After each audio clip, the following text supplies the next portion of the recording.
BJP ना होती तो नोटबंदी ना होती, ठीक है, बीजेपी ना होती तो नोटबंदी ना होती, बीजेपी ना होती तो गब्बर सिंह टैक्स ना आता। सुप्रिया जी जो आरोप लगा रही है इसका भी जवाब दीजिए।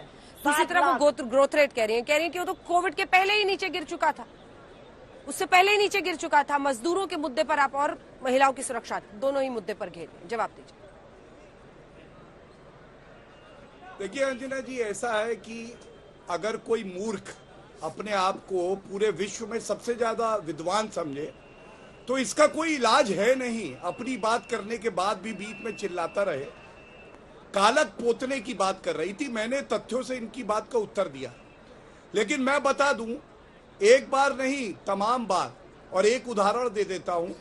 राफेल का मामला सर्वोच्च न्यायालय में चल रहा था, राहुल गांधी ने झूठ बोला। सर्वोच्च न्यायालय में माफी किसने मांगी थी?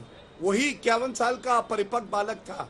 और पूरी शू की जो पॉलिश होती है ना, उसकी फैक्ट्री बन जाएगी अगर राहुल गांधी और गांधी परिवार के मुंह की काला काप उतारेंगी तो।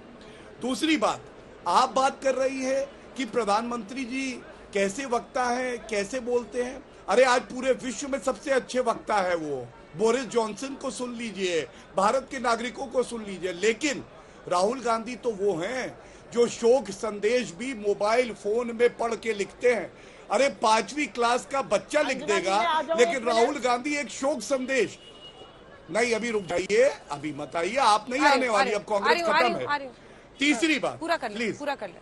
तीसरी बात पूरा कर। देखिए, ये मेरे को चीन पे सवाल पूछ रही थी। पहला तथ्य तो जान लीजिए मैडम, गुस्सा होने से कोई फायदा नहीं है। 40,000 स्क्वायर किलोमीटर जो भारत की भूमि थी, वो चीन को जब नारा लगवा रहे थे हिंदी चीनी भाई भाई, वो जवाहरलाल नेहरू थे। और अभी की बात कर लेते, ये देखिए तस्वीर। गद्दारी क्या होती है, ये एमओयू साइन कर रहे हैं राहुल गांधी जब सरकार थी कांग्रेस पार्टी की। आज तक इन्होंने सार्वजनिक नहीं किया इस एमओयू में क्या गद्दारी करने के लिए इनकी प्रतिबद्धता है। और दूसरी कश्मीर पे देखिए, हमने कश्मीरी पंडितों को पुनर्स्थापित किया है। ये मत करिएगा जो हो जाता है। एक मिनट रुक जाने दीजिए, ठीक है, प्लीज शांत। नहीं, मैं जवाब लूंगी। ये बीच में ना जवाब लूंगी, इनकी बहुत बुरी आदत है। प्लीज, बहुत बुरी आदत है। पूरा कीजिए गौरव जी, वक्त खत्म होगा फिर। हो जाता है ना प्लीज।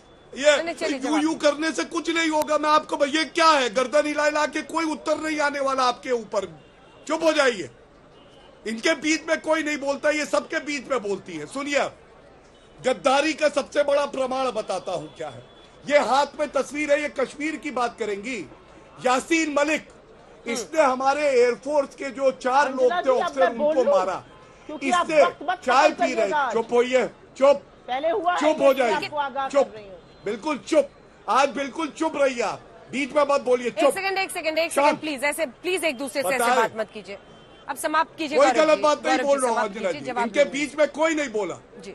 हाँ, धन्यवाद। प्लीज एक दूसरे। ये वो यासीन मलिक है जिसने हमारे 4 एयरफोर्स के ऑफिसर्स को मारा।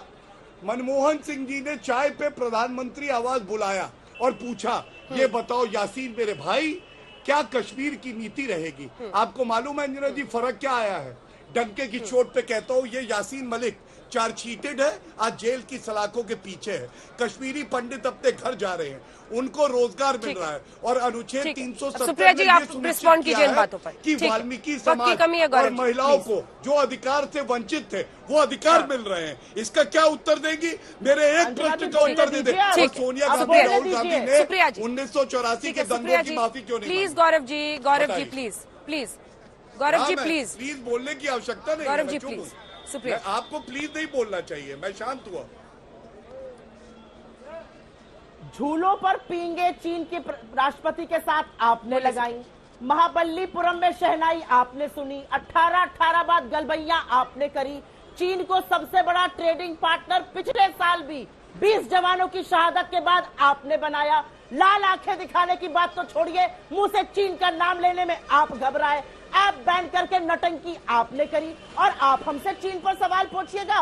पहले अपने रिश्ते बताइए चीन के साथ क्या है। आपने मेरे नेता को अपरिपक्व बालक कहा, तो आपका नेता झांसा राम और फेंकू है, ये मैं कहूंगी। और क्योंकि आपने मुझे व्यक्तिगत आरोप मूर्ख कहकर लगाया और अंजना जी ने आपको नहीं टोका, मैं उसका जवाब नहीं दूंगी। लेकिन हाँ, मैंने पहले भी कहा है, मेरे नेता को गलत कहोगे तो तुम्हारे नेता की भक्तियां उधड़ेगी। क्यों आप अपने झांसा राम को लेकर फेंकू को लेकर गाली सुनना चाहते हो? चरण चुंबक मत किया करो। आप बात कर रहे हैं यासीन मलिक की, चलिए मसूद ठीक है, यहीं अजहर पर को बहस किसने का अंत रिहा करते किया हैं। था? आप दोनों से जफरुल्लाह मेरा को ये किसने रिक्वेस्ट है निकाला?